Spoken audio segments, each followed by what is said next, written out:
Hello, everyone. Welcome to one more program of our series of conversations with Mexicans in New England.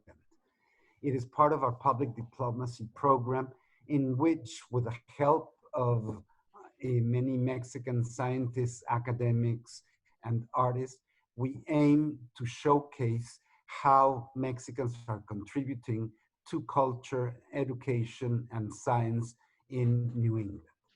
Today, our topic is Latin American colonial studies in New England, and we have two fantastic guests, Iris Montero and David Colmenares. Iris and David, thanks so much for willing to share with us your expertise.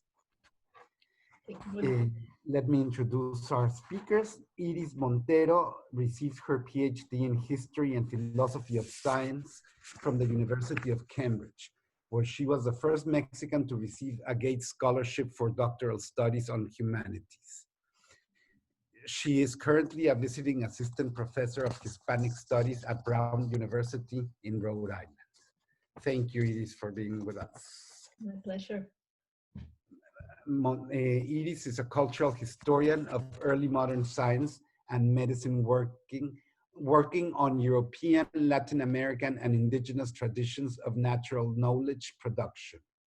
Her first book project, What the Hummingbird Knows, aims to make visible how native Mexican, Creole, and European intellectuals co-produced knowledge about the natural world when the first interactions of these civilizations first took place. So we'll be very happy to hear more about all this. David Colmenares is the newly appointed Moorman Simon Assistant Professor at Boston University. He's a specialist in early modern Iberian antiquarianism, Mesoamerican studies, and visual and material cultural studies. So a little bit of a lot of themes. He earned his PhD from the Department of Latin American and Iberian Cultures at Columbia University. He has a master's from KU Leuven in Belgium, and he studied like me at Universidad Iberoamericana, but he studied in Puebla and I studied in Mexico.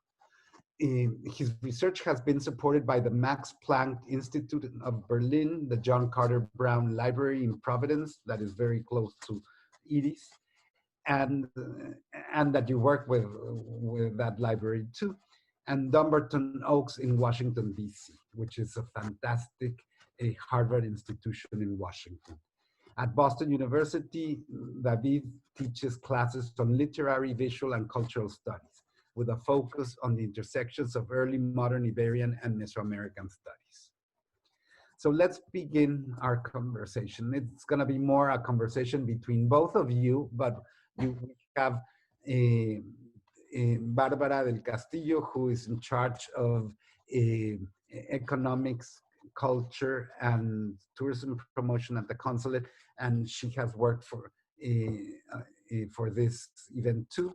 And so we will be asking you questions, and we'll be happy to hear you. We would like to begin by addressing your personal stories. How you started off as Mexican students traveling abroad for graduate courses and then settling as Mexican scholars in New England. What can you share with us about it, and what was a defining moment when you decided to settle here? Iris? Thank you, Alberto, and thank you, Barbara, for this invitation. Well, I grew up in northern Mexico. I grew up in the city of Monterrey, very close to the border, and always going back and forth to Texas. And I never really thought I would come live in the United States, to be quite often. It wasn't my ambition to come study here, because I was very exposed to what it felt to be Mexican at the border. You know, that animosity that was very present. I remember how my parents would tense up as we were crossing, and how, even though we always had a visa and we always had legal documents to do it, it was always a very tense moment, and it really charged the air. It wasn't a pleasant feeling. So it never crossed my mind that I would end up here. But when I went to college, I had a couple of professors, a couple of them American professors actually, who had gone to grad school in England. And that's where kind of the idea of going to the UK more or less reached me. And so as soon as I could, I started saving when I graduated college to go to study first a master's.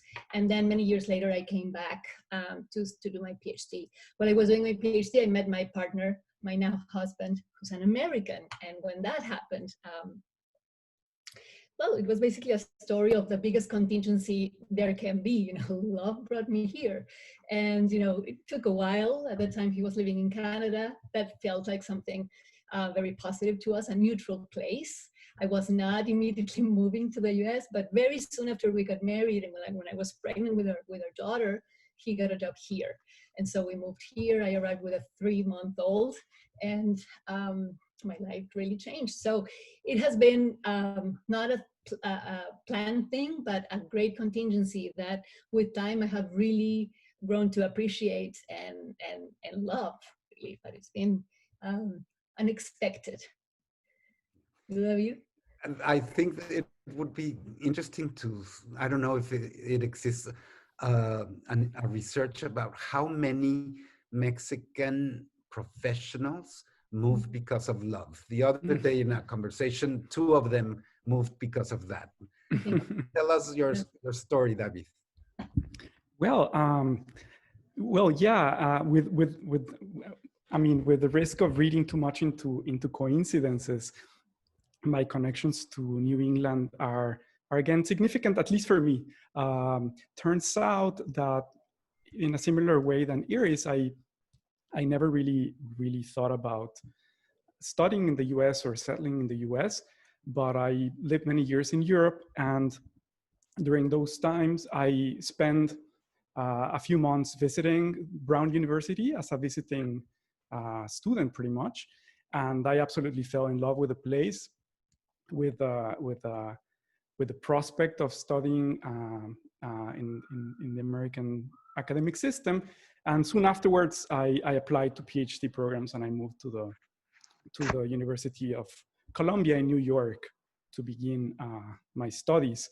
And what I was saying at the beginning about contingencies and coincidences and reading too much into them is that Providence, unlike most most Americans, I guess, sits very close to my heart, because in part of my family history, my family lore, is that my grandfather actually spent time in Providence as a seasonal worker, in working in the tending of the train lines in Providence as part of the Bracero program in the 40s. Wow! So we have all these funny family stories about what it felt like to be a Mexican living in Providence in New England in the 1940s. Afterwards, he returned to Mexico, and he settled there for the rest of his very long life. So in that sense, for me, when a possibility opened to move to Boston, I immediately seized on the occasion, and I'm very glad to be close to that sort of family affective landscape too. And you have even considered moving to Providence to live. I know, that's my little secret. I haven't told my colleagues here, but. Okay, so then do you want me to delete this from? Exactly. No, actually I've begun sharing it with some people, yeah. Okay, Barbara, do you want to do the next question? Sure. I was so excited about joining this conversation in particular, because I find it so wonderful, the work that you both do. And now that you've been talking about how your personal lives changed and how they brought you here, I wanted to ask you, from a scholarly position, these personal processes have allowed you to study your own culture from, let's say, an intellectual distance, be it from an American or from European institutions. So I think I have a question that is many questions, but the main idea is this distance that might exist intellectually. Is this something similar to what was going on in colonial times, when the capital of the empire would be the hub of the accepted knowledge, let's say, and the sages of the hub would be reluctant to accept the knowledge coming from what then would have been the colonies? Do you think there are similarities between what happened then and what happens now in terms of intellectual knowledge? And if so, how would you suggest that these gaps could be bridged today? Yeah, that's a great question, Barbara. I think there definitely are similarities in terms of where the knowledge that, in the parlance of the history of science, the centers of calculation respect and produce, where that is produced and where that comes from. There's definitely a distance between what we read in some places and what we read in others, and how we read, the particular knowledge is produced in each place. But I must say that what I have found is also a great desire to know and understand what is produced elsewhere. That doesn't mean that there isn't an asymmetry of knowledge in that relationship. I think there still is a very marked asymmetry of knowledge. But I think in my own experience, at least, I have really valued what that distance has brought me in terms of the questions I have been able to ask. I think it would have been very difficult for me to produce the work I do from Mexico without that distance, because it is by being exposed to all these stereotypes, to all this scholarship, to all these tropes, that you really begin to understand what is at stake, what you need to unbuild, what you need to to redo, what you need to retell. And I think speaking to those interlocutors, speaking to power, so to speak, it becomes very relevant. And you can only do that when you understand what their discourse is and how that has been built through historiography. So I think that is a big part of the training. And it also allows for some of the biases that we all have with respect to where we come from to be unveiled. I think any Mexican or any national really who lives abroad experiences a version of this. So I have really valued that, but it has made me very aware that that I need to learn how to incorporate, historiographers from elsewhere in my work so I can dismantle them, but also to be able to effectively challenge those stereotypes and to say, well, reality is much more complex now, and it was much more complex then, and the usual narratives that are usually very Anglocentric with regards to the Iberian world and the Iberian colonial world are very partial, and we need to retell them. So there are definitely similarities, but I think becoming aware of how that distance can become a very powerful tool is something definitely in our favor. And yeah, and definitely there is this Black legends regarding anything Hispanic in both UK and American historiography, But David, tell us about. Yeah, no, I fully agree with Iris in the sense that distance brings about the possibility of of perspectives that might not be self-evident if you're situated in a context in which knowledge production is very charged or is very institutionalized in its own ways. So for me, I guess experience has been more of the type of questions and the type of conversations that arise in my approach to the colonial world that I think wouldn't have taken place if I was, let's say, in Mexico, or not even that, in Mexico City.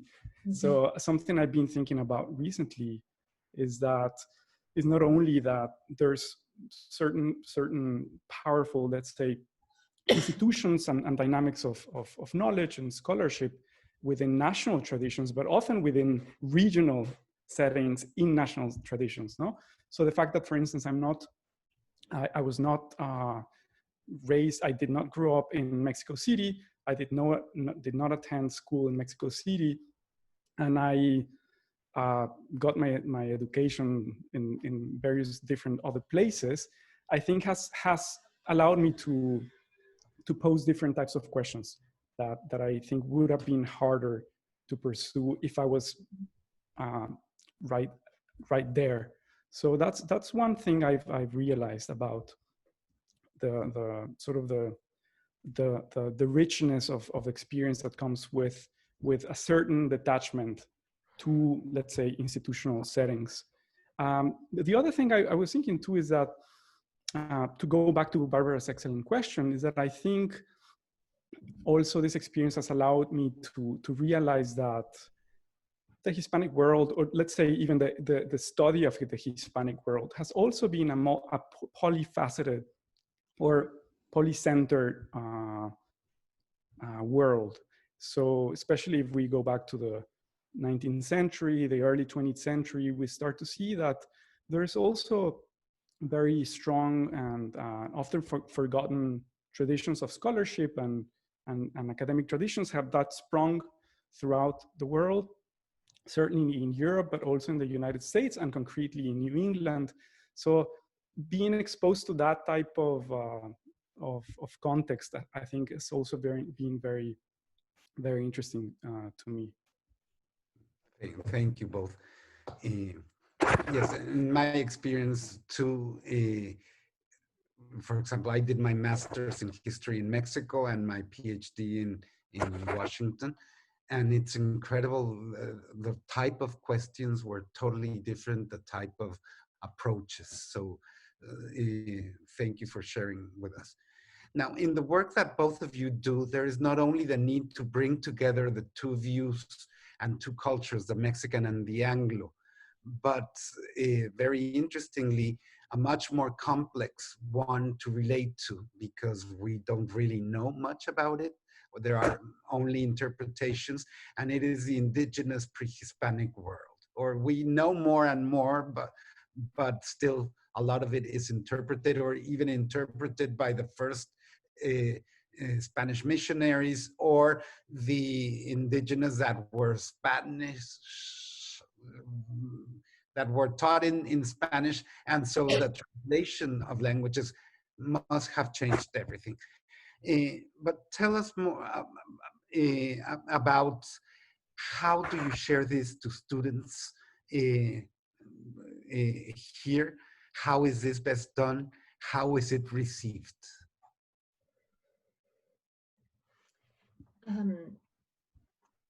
Well, my simple answer would be to do it very seriously. Yeah. To do it with a lot of dedication, because to start delving into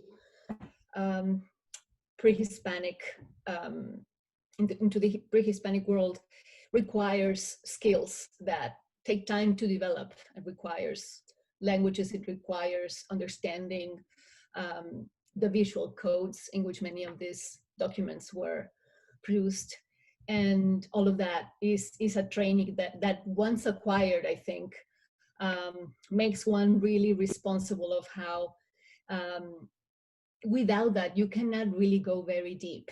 So in my case, what I try to do, and this is something I am doing increasingly in my teaching, much more directly in my research, is to try to always, in any course that I give, regardless of the topic, whether it is about the history of science or a relationship to nature, eco-criticism, or whether it is about colonial Latin American history, to incorporate an indigenous perspective and indigenous sources in a way that students can digest and can understand. Many of them have been translated, luckily, so many of them are already available in English. And although an interpretative work is very necessary to really go deep into what they contain, it really makes a difference when they can at least have one first read at something, at a codex, at a testimony, at an inquisitorial trial, and get a sense of the language and the issues that were dealt with, how people were being talked about, what were the fears of the moment, what were the authorities after, what were indigenous people trying to protect, trying to defend, trying to define. But I think one of the most important things for me in how I approach the indigenous world is to say that it is not a dead world. Of course, it is a world that is all around us today. And one way in which that becomes very evident is the world of language, is the world of language revitalization in particular. And so increasingly in my work, I'm trying to always teach a little bit of the language of Nahuatl in particular to my students, so that they can see what a different way of understanding relationships, kin, human and non-human relations is through this other language. And so that has allowed me to give them some tools to try to read sources by themselves, small things, you know, very patiently, conservatively, but they start getting a sense of what that looks and feels like. But that also allows me to say, well, you know, there are 1.7 million people still speaking Nahuatl today, and we know many of them, and I usually try to invite them to class and for them to talk about their experience being forced to speak Spanish at school when they were kids, being reprimanded for speaking Nahuatl. This is the case for many other indigenous languages of the 68 that we now have. And to make very evident that this is still something that we need to fight against. You know, the idea that Mexico is multicultural is still a very theoretical notion. So I try to make that world, you know, present, and to speak of how there are regimes of coloniality in our current society that we need to keep making visible and fight against. And did your Canadian experience have anything to do with that? I only lived in Canada for a year, but it did because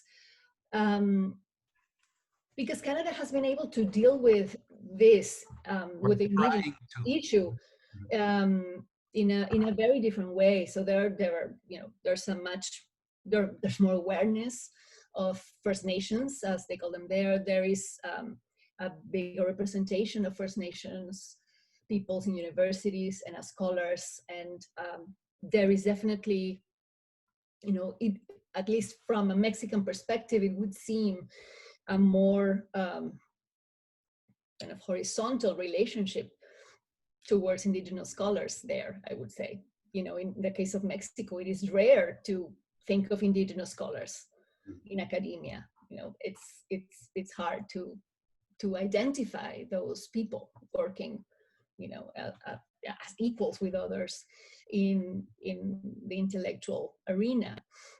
So that was definitely very informative. But now that you mentioned Canada, another thing that was very informative is how there are other chapters of the colonial past that there are very invisible. For example, the Spanish presence there. You know, that coast of the Northwest was also visited by the Spanish in the 18th century, and there was a dispute even at the end of the 18th century for the territory of Vancouver Island between the British and the Spanish. The Russians were also somewhere in there. So there are many Spanish names that remain in that territory that nobody knows about, that, you know, whose origins are not discussed or anything. And that is also an interesting element to being there. So it is, it opens a chapter to a moment in which that place was contested by different imperial powers. And it also makes it very aware of how contingent history was, how things could have looked very differently if those 18th century episodes would have gone in a different way. And with regards to First Nations, how different that relationship could have been if the 18th century had turned, you know, in a different way. So yes, I think that definitely helped, and and continues to help because there's just such fascinating scholarship coming out of Canada and coming out of New Zealand and coming out of the rest of the Anglo world with regards to indigenous studies. Thank you, Iris. David? Thank you. Yeah, well, I'll just add to what Iris already said, I mean, especially from the perspective of teaching, I fully agree with her in that there is, I think, this contemporary push in universities in the US, which is a very laudable thing, to diversify not only student bodies and professorial bodies, but also the type of courses and materials and readings we incorporate into the class. And I fully seize that injunction and that invitation to diversify and enrich our view, for instance, of colonial Latin America. But I also make it clear to students that doing that, and this I fully agree with Iris, requires a number of skills and challenges, and it's hard, and it presupposes familiarity with a number of traditions or just forms of knowledge that makes it much harder than let's say read works that have already been completely sort of incorporated into national canons, right? So for me, there's something very positive about this experience of bafflement, no, of absolute perplexity in encountering, for instance, an indigenous history written by a Nahuatl historian in the 17th century, as has been the case for me this past semester with Tesosomok, or sort of launching students into the encounter of the pictorial codices that are just, there's very little in their culture and their education that prepares them for the encounter with this type of materials. And I think there's a value in that sort of shock, you know? Mm-hmm. So I sort of challenge my students by saying that, yeah, we should really open up to listen to indigenous perspectives, but we have to be willing to do the work and have to be willing to listen and to navigate the difficulties and to expect things, or rather challenge our expectations, for instance, of simplicity, mm-hmm. or cultural authenticity, right? Mm-hmm. When you have Nahuatl historians in the 17th century drawing on Christian views of history, no? So this type of contradictions and sort of unexpected turns in the archive, I think, are really positive. And even if that's going to be the one occasion in which students, I think, get to grapple with this material, I think it's totally worth a while. So yeah, that's the only thing I would say. Right. Last comment I want to add, because this has proven to be very, very interesting in actually the current course that I'm teaching, is that the fantastic electronic versions of many of the Mexican codices, such as the Mendoza or the Boturini, and students over and over really commend the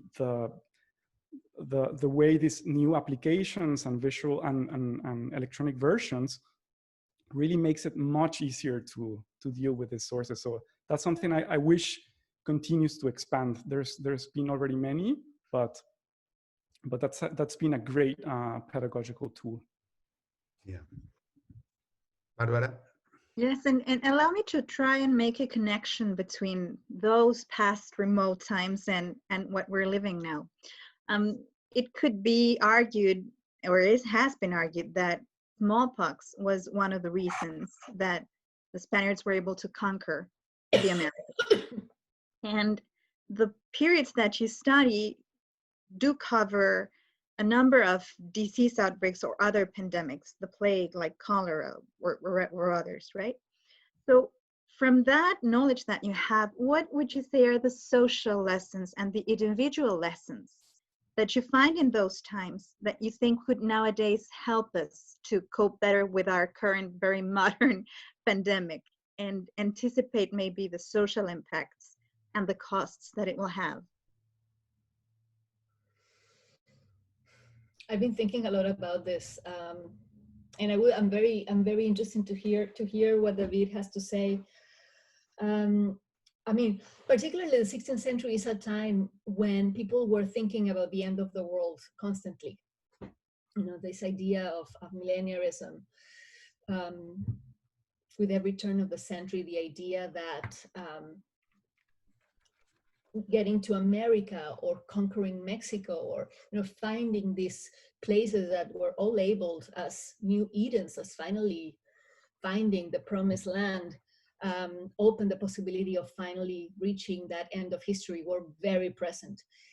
And I think in the 16th century, in the case of Mexico in particular, there was a very there was a clear sense that that was actually materializing, that the end was coming, when particularly the Cocolistle, the big epidemic of 1576, was in full force. We have testimonies that are quite nerve-wracking of missionaries saying, I don't think there is a future. We have Sagún saying that very clearly, and seeing people die all around him, saying how they are dying more and more as months pass, how he doesn't think the project of evangelizing New Spain is going to survive. And there's always a tie to the idea of virtue, to the idea that somehow this project is failing because people have not really converted, that if they had, they would be able to survive somehow, that that death is a sign of the failure of the project. And I have thought a lot about that. I think that there's something really powerful there in terms of hopelessness.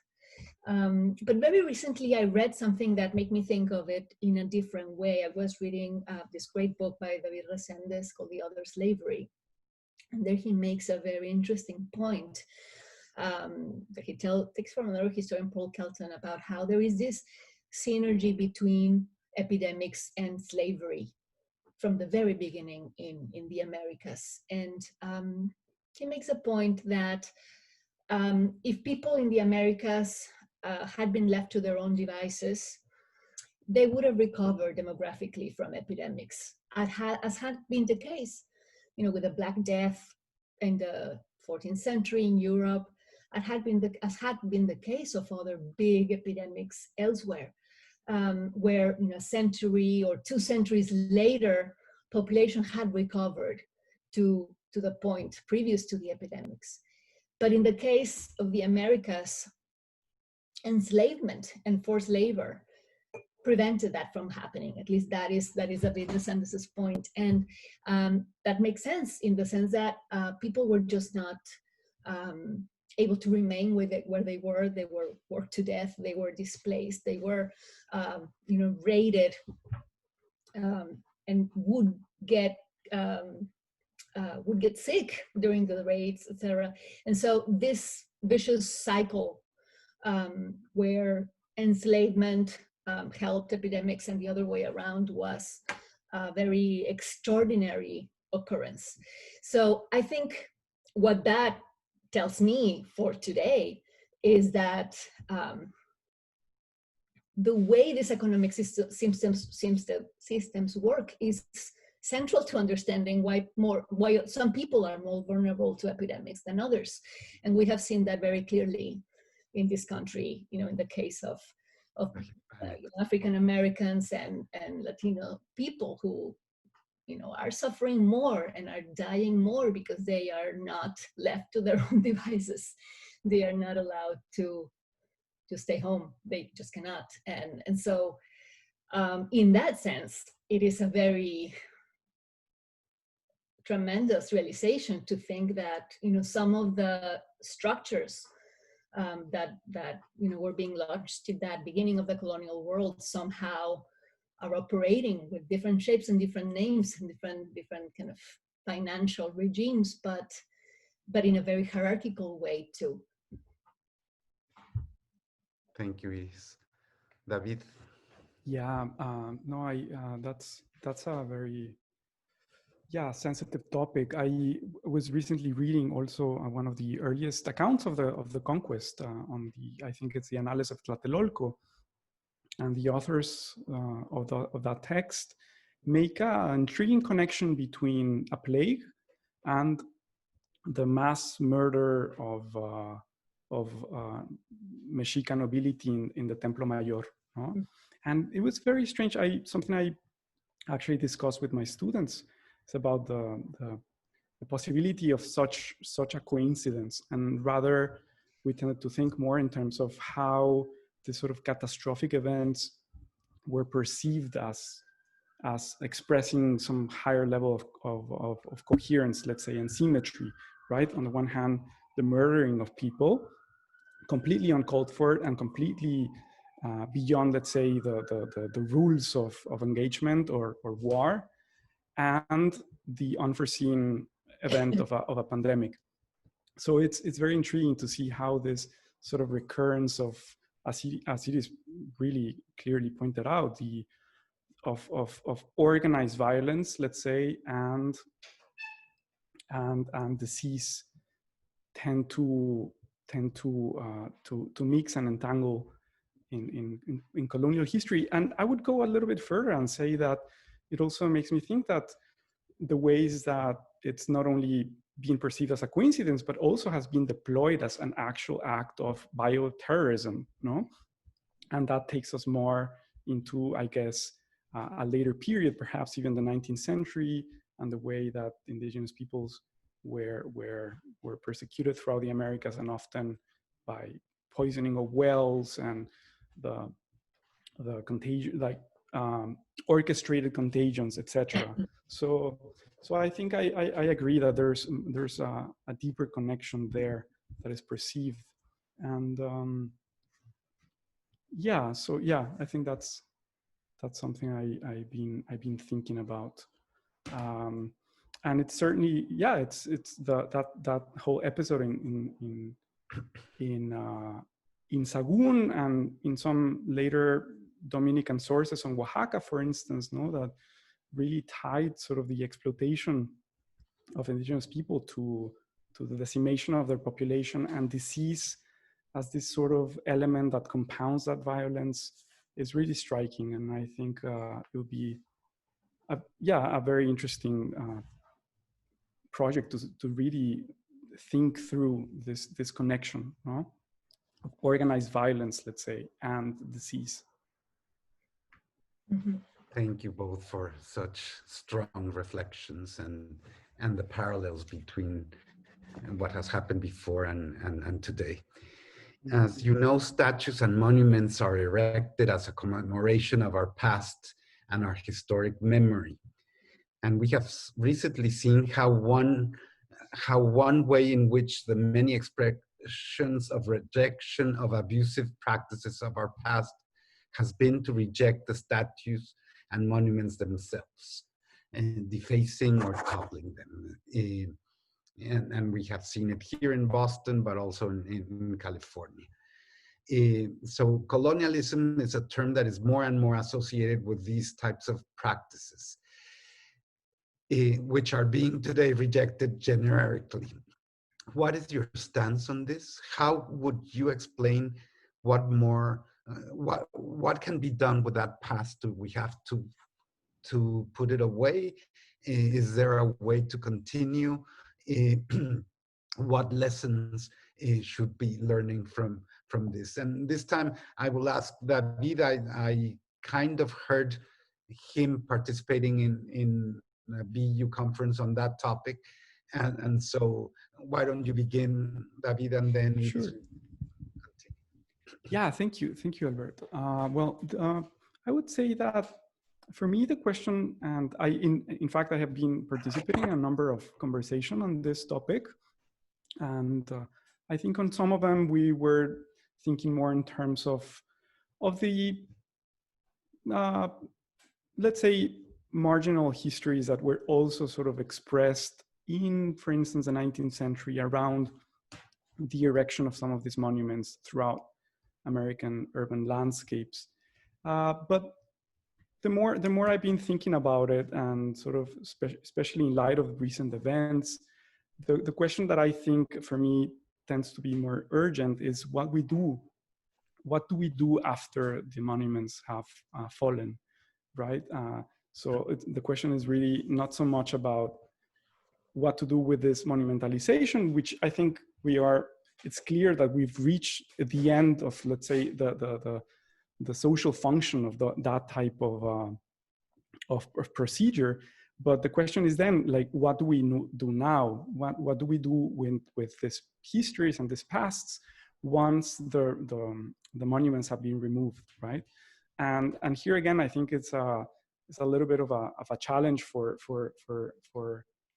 people who are more engaged in this type of activities, because what has often happened is that when the monuments fall, instead of furthering or expanding our knowledge of the types of people in whose name we're doing this, we just sort of abandon the arena. And it's been often the case that very, very reactionary, revisionist agents are the ones who seize the opportunity, you know, to reformulate history. So it's really for me a question about how do we tell these histories, and how do we what do we do with the past, and how do we invent new ways of memorializing the past without the monument, but also without sort of abandoning the field entirely, you know, and leaving it there for all kinds of, or even more dubious and problematic usages, as I see happening. I mean, not only, of course, in Spain and in Europe, but also in the US. Thank you, David. What about you, Iris? What's your take on this?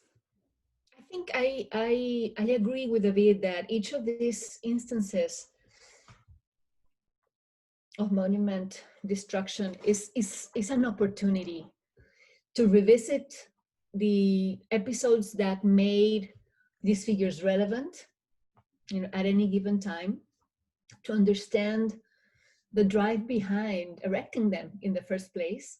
And there's always usually a very localized history that has to do with the mobilization or organization of a particular community that for whom that figure, that symbol mattered.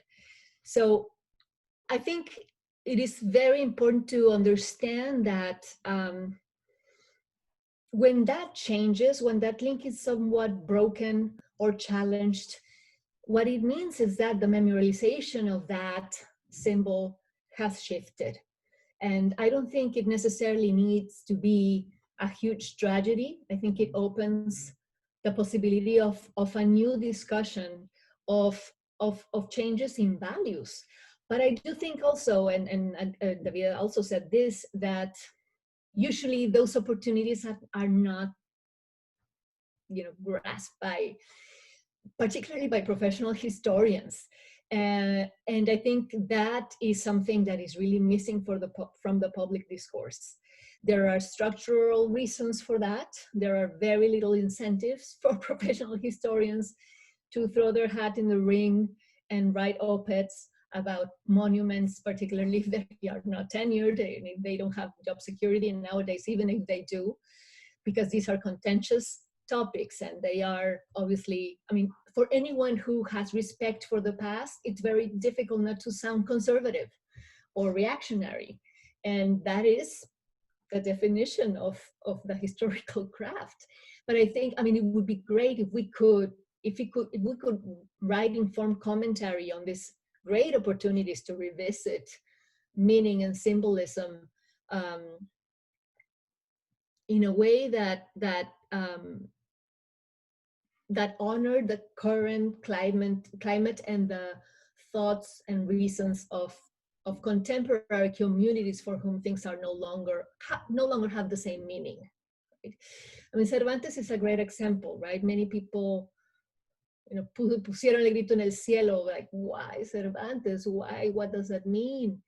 And well, there are many meanings that are coexisting at once. And I think one of them that is rarely spoken about is that Cervantes symbolizes the legacy of Spanish that is fraught for many Latino communities.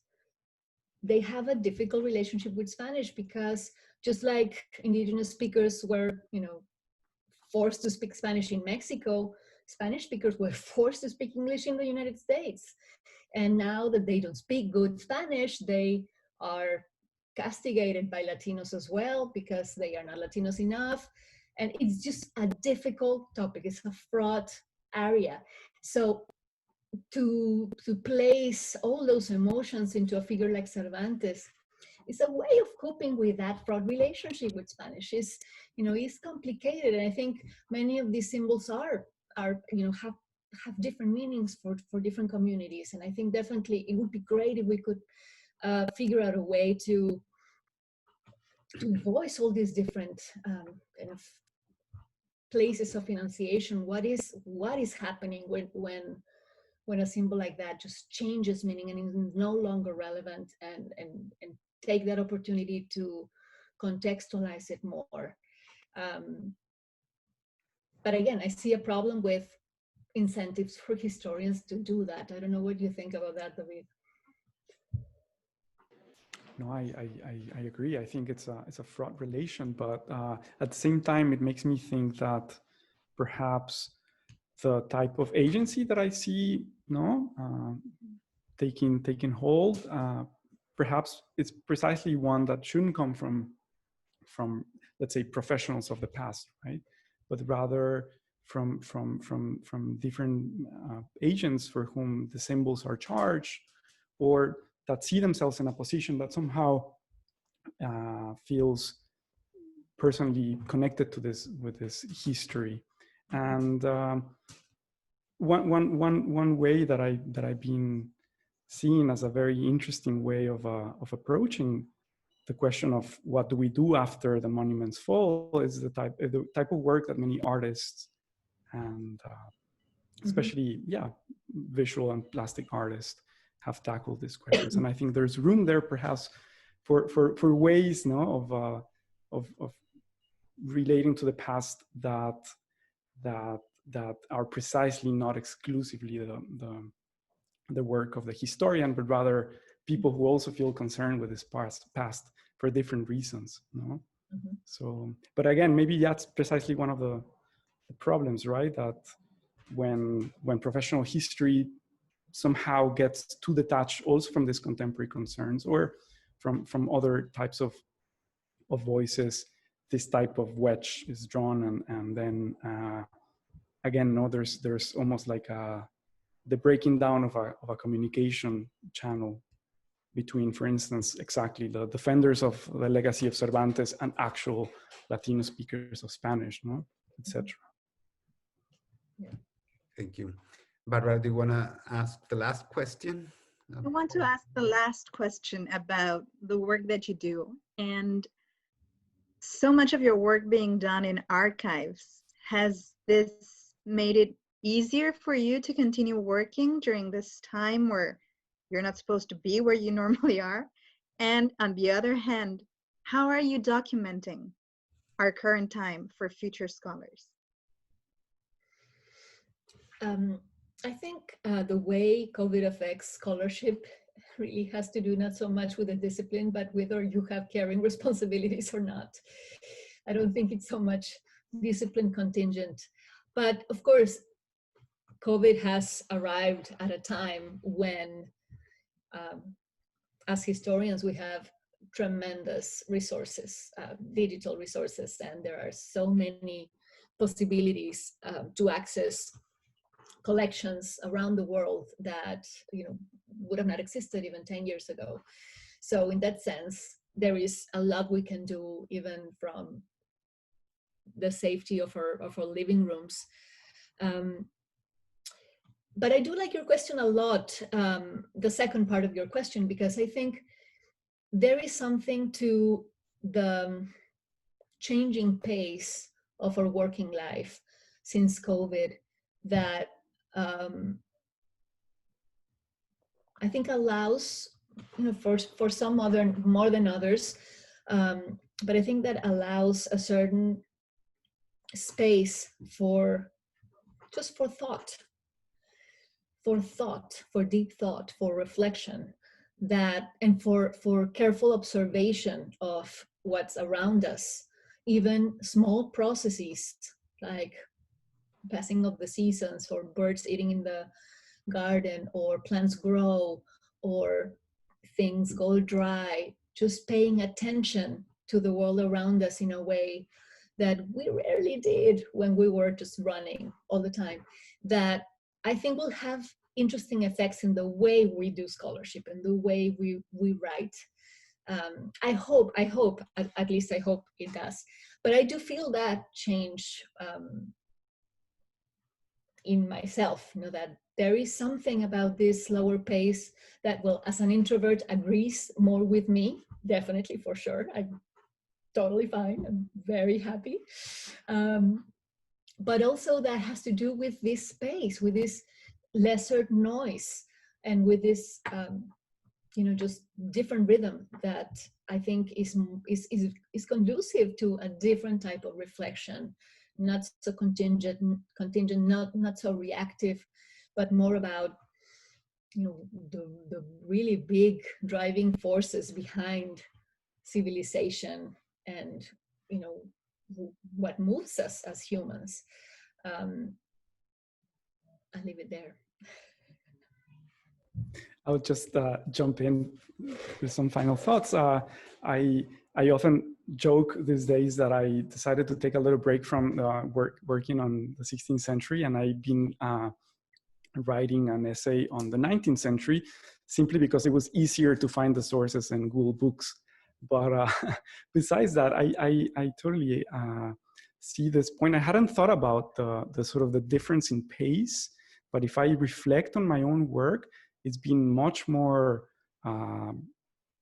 meditative, I would even say, using fewer resources and trying to, to extricate as much thought from them as possible. And I've been also thinking a lot about two great books that were written in the absence of libraries, Brodel's Marvelous History of Mediterranean, and a book that is very dear to me, which is Erich Auerbach's Mimesis, a book that was written in exile in Istanbul and in the absence of a library. And I think some of the texture of those beautiful works has to do with this material conditions under which they were written, And Auerbach taking a paragraph of a book of Western civilization and wax and waning for pages on end, on very thoughtful sort of analysis. And I think that would be a very nice, I agree with it, is that would be a very good sort of legacy of this months, that we learn to do a scholarship that it somehow resists this type of information overload and this sort of constant pressure to produce, and instead sort of spends more time, with the sources and see what else we can learn with yet the same materials. Yeah. It will be interesting to see how the dedications of books change in the next decade. Yeah. Like books produced during the COVID years, because I think it will take longer than a year, will be very different. The sources will be very different, the processes will be very different, and as David says, we will need to squeeze things much more. And let's just check in a decade. Well, I'm impressed that neither of you both complained about Zooming and having to teach through Zoom, or to help your daughter Luna study through Zoom. But it's great to hear that you've been, this time has given you the possibility of seeing things in another pace. So thank you so much, really, for taking the time to share with us your fantastic academic experiences in Providence and in Boston and before. So thank you so much. Thank you very much. You. To you too.